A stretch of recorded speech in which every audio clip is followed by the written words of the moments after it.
I Uh, Today's question is how to know if SEO is either helping or hurting your business. So that's an interesting one. In most cases, SEO will always help if done well on three parameters: Okay. visibility, lead generation, and branding.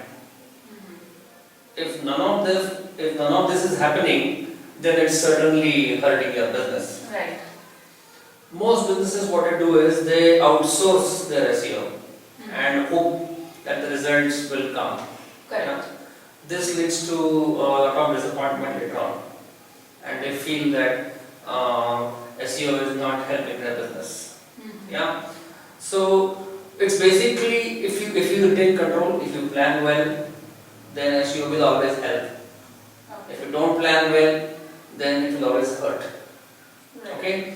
Another aspect of SEO hurting your business is doing a lot of generic type SEO.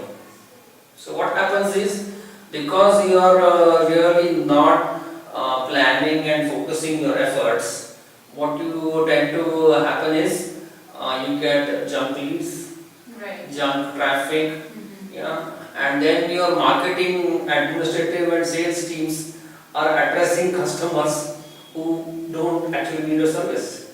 So their cost, their effort is absolutely sucking into your resources.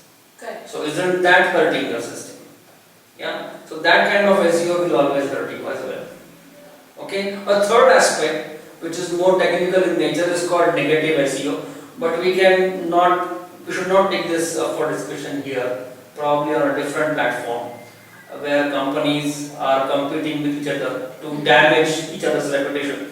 But that's something that can be ignored here, because 95% of companies generally tend to play safe, they do well. But since you mentioned about hurting SEOs, I thought mentioning it would help.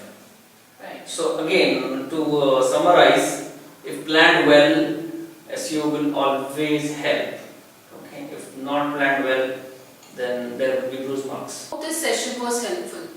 Please share your feedback, or if you have any other queries or challenges taking your business online, please write to us in comments or email ID mentioned on screen. For more videos, hit the subscribe button. Thank you for watching this video.